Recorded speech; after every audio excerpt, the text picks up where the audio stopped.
Bismillahirrahmanirrahim. Assalamualaikum warahmatullahi wabarakatuh. Allahumma salli wa sallim wa barik ala Sayyidina Muhammad wa ala ali Sayyidina Muhammad.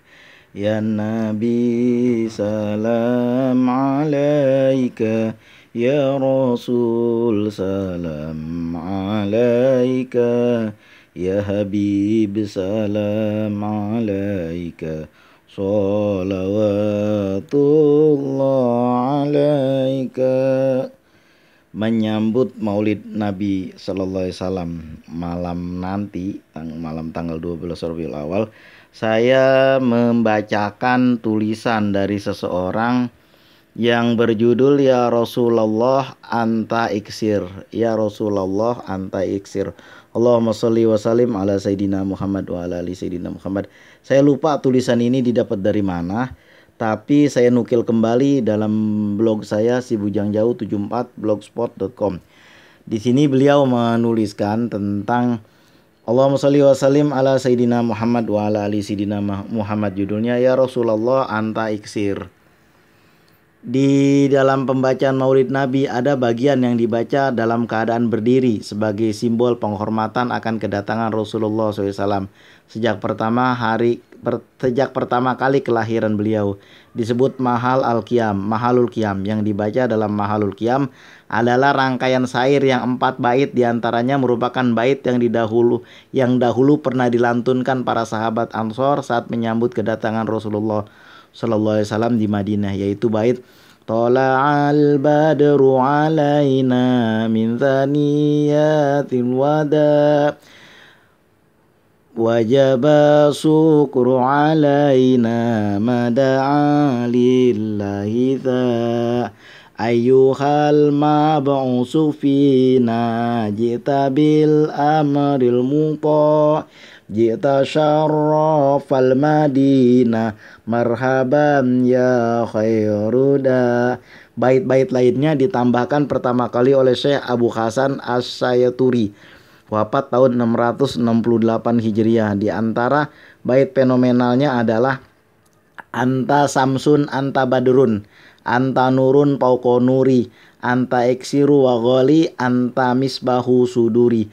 Anta Samsun Anta Badrun Anta Nurun Pauko Nur Anta Iksiru wa Ghali Anta Misbahu Suduri. Engkau adalah mentari, engkau ya Rasulullah adalah purnama, engkaulah cahaya di atas cahaya, engkau adalah cahaya, engkau iksir dan ghali, engkau pelita hati. Ditulis di dalam bait-bait berikut. Pada penggalan pertama dari bait kedua adalah iksir, yaitu kata yang tak asing lagi bagi masyarakat Maulidan, tapi barangkali pengertian dan makna semantiknya belum banyak yang mengetahui. Dan para kiai yang sempat saya dengar, ini menurut penulisnya, bukan saya yang mendengar.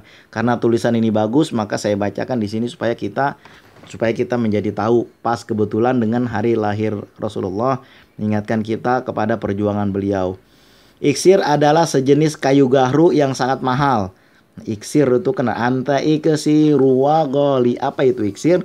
Menurut para kiai yang sempat saya dengar, kata beliau, iksir adalah sejenis kayu gahru yang sangat mahal. Dan dalam syarah satu kitab Maulid, iksir adalah pohon atau tanaman mitologi yang punya khasiat mengubah madu menjadi emas dan mengubah susu menjadi perak hanya dengan mencelupkan ke dalamnya. Dalam bait-bait lugo, iksir adalah zat kimia mitologi yang dapat mengubah barang-barang tambang semacam tembaga dan besi atau lainnya menjadi emas murni, berupa serbuk, cairan, atau ramuan. Bahkan iksir versi Yunani kuno merupakan batu, disebut batu filosof, al-palasipah. Iksir berasal dari bahasa Yunani, kairus, dalam bahasa Inggris disebut elixir. Erat kaitannya dengan mitos tentang keabadian dalam kebudayaan Yunani kuno, Mesir kuno, India kuno, dan Cina kuno. Disebut elixir of life, yakni iksir bukan hanya dapat mengubah logam biasa menjadi emas murni, tapi juga dapat memberikan keabadian kepada siapa saja yang mengkonsumsinya. Nah, ini nanti dibaca aja di blog saya. Pada zaman dinasti Qin di Cina, Kaisar Qin Shi Huang tahun 247 sebelum Masehi sampai 221 sebelum Masehi mengubah mengutus tabib Khufu bersama 500 orang laki-laki dan 500 orang perempuan untuk mencari iksir ke lautan timur guna meraih keabadian. Tampaknya seperti ma'al hayat atau air kehidupan dalam mitologi Arab. Tapi mereka tidak pernah kembali. Lalu Kaisar Kain Su Huang mencari sendiri dengan ditemani 1.000 orang gadis, tapi juga sang kaisar tidak dikabarkan kembali.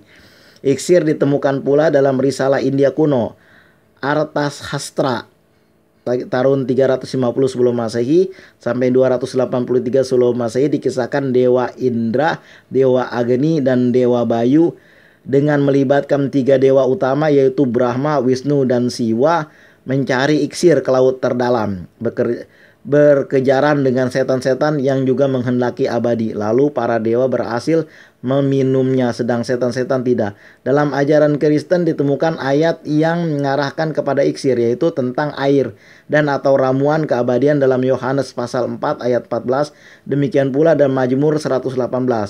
Jabir bin Hayyan, wafat tahun 194 Hijriah, ulama ahli kimia pertama dan penemu aqua regia, campuran asam klorida dan asam nitrat, salah satu zat yang dapat meluruhkan emas, berasumsi bahwa iksir bukan mitos, karena menurutnya transformasi satu logam ke logam lain dapat dilakukan dengan penataan kualitas dasar melalui mediasi zat kimia khusus, yaitu iksir. Namun sayangnya Jabir bin Hayyan belum sampai berhasil menemukan zat iksir yang dimaksudnya.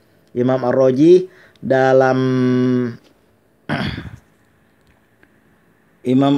dalam kitab tafsirnya menyebutkan menyinggung soal iksir, sekaligus menunjukkan kesepakatannya dengan teori Jabir ibn Hayyan tentang kemungkinan transformasi logam. Dia mengatakan sebutir jaroh dari iksir yang agung apabila jatuh ke permukaan tembaga maka akan mengubahnya menjadi emas murni.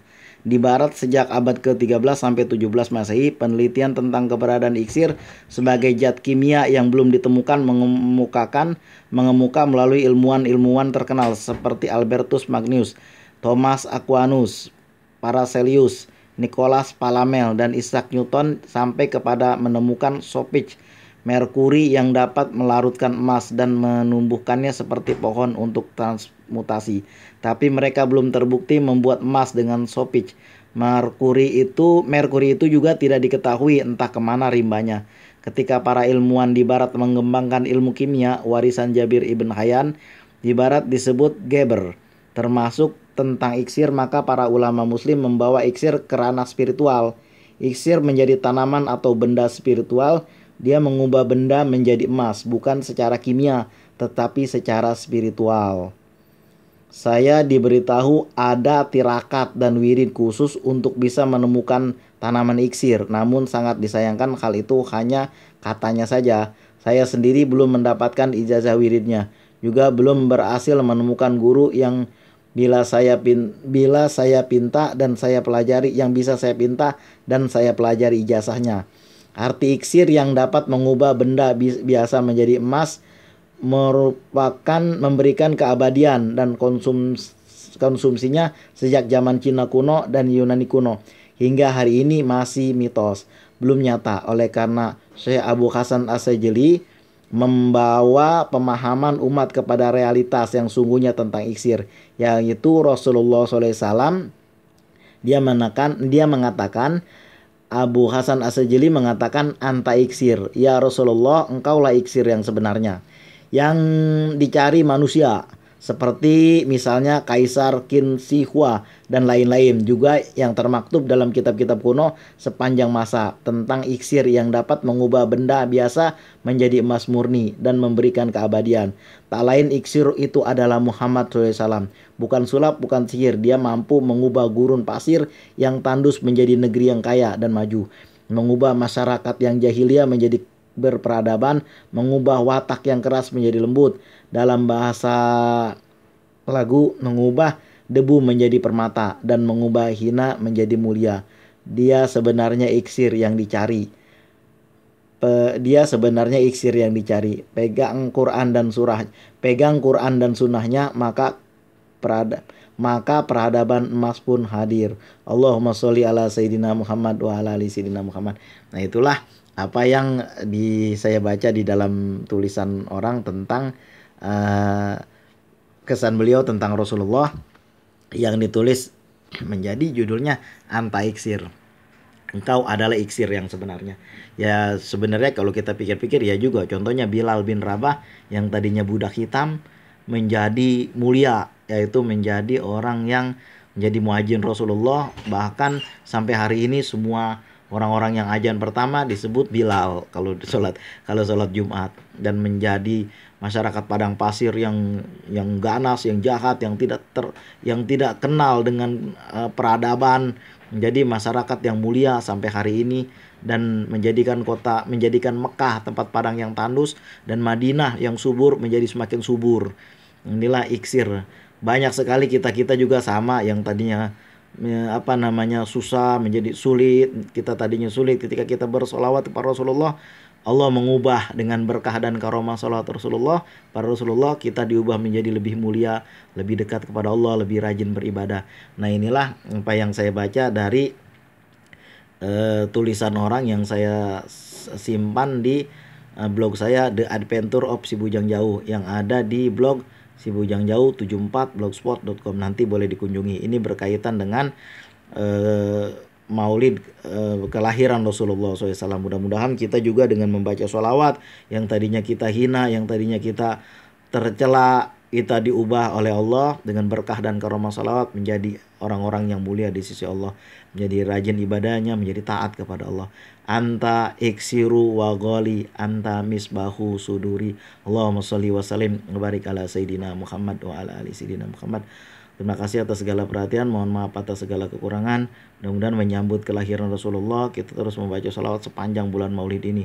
Kalau orang Aceh, bulan Maulid itu melaksanakannya 4 bulan. 4 bulan 10 hari. Atau 4 bulan 10 hari ya. Kalau orang Betawi 11 bulan di mana ada kesempatan mesti membaca berjanji. Nah, ada kitab berjanji, saya lupa tadi ditaruh di mana, padahal ada 3 biji.